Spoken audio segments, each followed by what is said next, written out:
issue of religion and philosophy. But nevertheless, when I say near-death experiences are real, I mean that they occur when these children say that they're happening, which means at the point of death.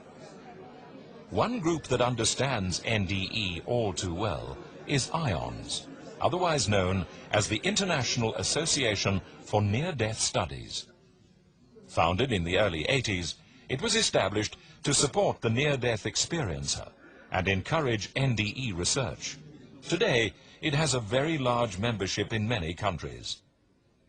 Other groups have followed suit, and significant advances have been made in numerous groundbreaking studies. One such study tested the validity of out-of-body experiences while under life-saving surgery. Surgical patients were split into two groups.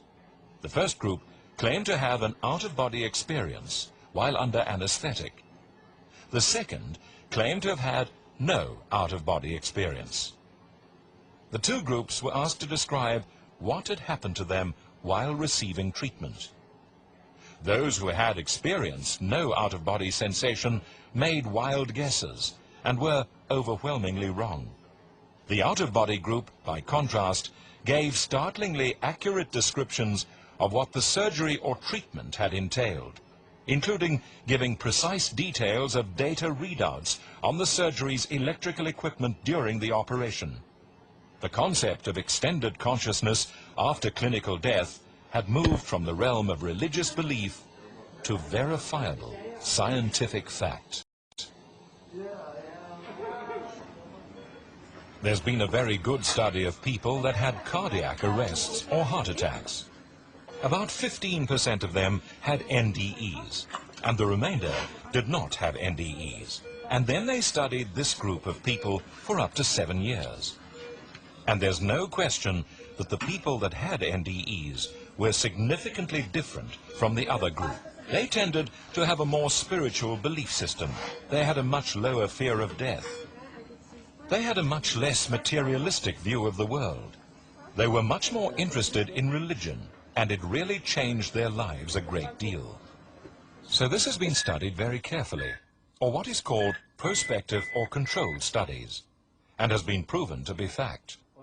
The event is so common, the pattern of the experience is so consistent, and its effect on people is so profound, that just for that reason alone, even forgetting why or what the spiritual or religious implications are, NDEs are something that affect a lot of people in a major way.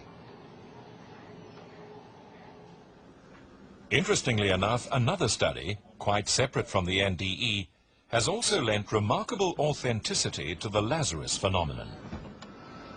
Dr. James Winery, head of the U.S. Air Force's Aeronautical Research Unit, has come up with some fascinating insights into loss of consciousness. Dr. Winery works specifically with fighter pilots, exposed to acceleration stress of up to 9 Gs. That's 9 times the gravitational force on Earth. It's his job to put protective measures in place in order to ensure their safety. And one of the things that we began to look at from the science standpoint was in understanding loss of consciousness, especially when blood flow stops to the brain. We began to look at other events that humans go through, like cardiac arrest, sudden death episodes where an individual's heart stops or he has a rhythm disturbance that prevents blood flow from going to the brain. We were looking at what scientists were doing over in those areas. And we began to see that individuals that had sudden death, cardiac arrest, those kind of things, we began to see people reporting the experiences that those people had. And when we began to hear what individuals that had what were called near-death experiences were having these kind of experiences of dreams or being out of body or those kind of things, we really began to look at our information, and we said, boy, our folks are having a lot of the same symptoms that are being reported with sudden death and cardiac arrest. So we were really on track of a very hardcore traditional applied research medical program, and it just so happened that the information that we had from loss of conscious episodes was matching fairly closely the information we were getting from the literature in terms of sudden death, cardiac arrest, and near-death experiences. So we thought it would be interesting to the general scientific community to hear what our experiences were in completely healthy people having blood flow stop to their brain, losing consciousness, returning blood flow, consciousness returning. We thought that would be at least a slice of information that might help individuals that are investigating near-death experiences might be interested in.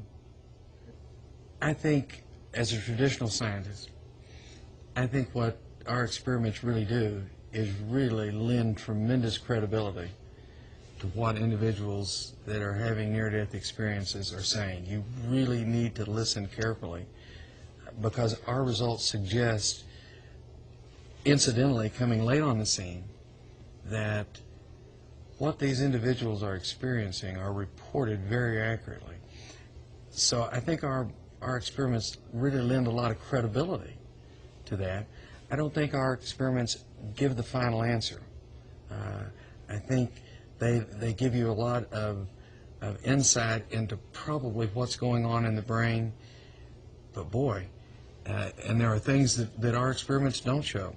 So you have to listen to those individuals that have had even more traumatic insults of embarrassment of blood flow to their brain.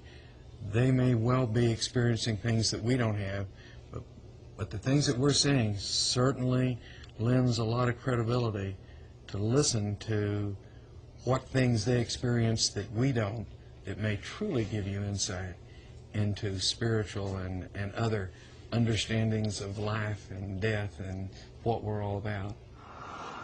Research proves that near-death experience is legitimate.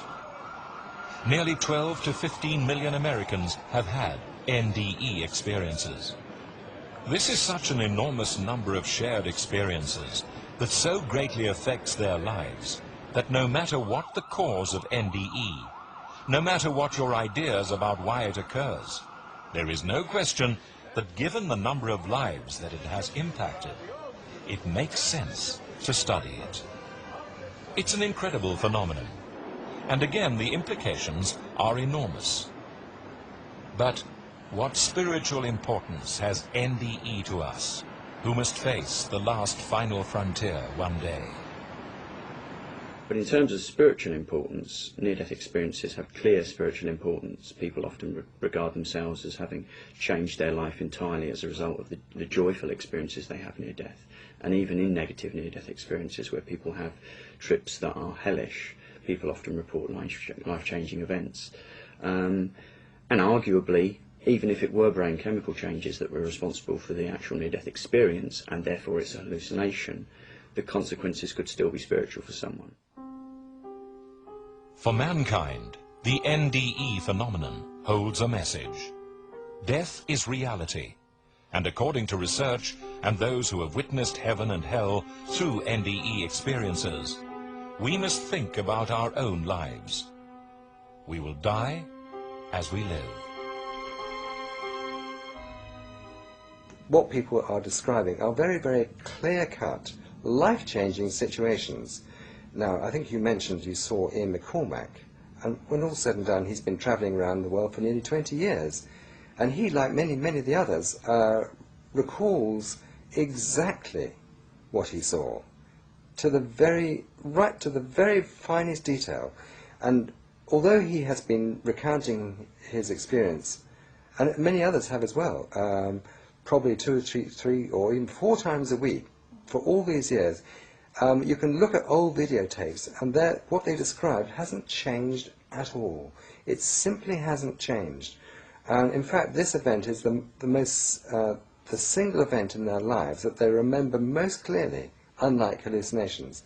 The other thing, of course, that these are life-changing events. I've interviewed probably over 300 people who've had these experiences, And all of them have been dramatically changed. Their lives have been changed by these near-death experiences. You can't say that about hallucinations.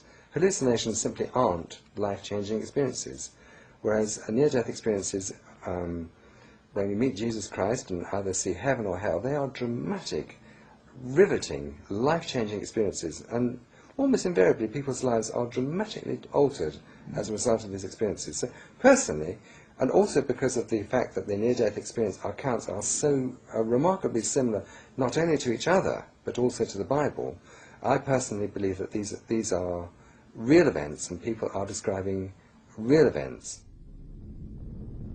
Those people who have had near-death experiences, who have crossed the unknown final frontier, bring a clear message. Heaven and hell is a reality. More and more scientific evidence proves that life after death does exist. Eventually, we will all die and have to cross the final frontier, either to heaven or to hell.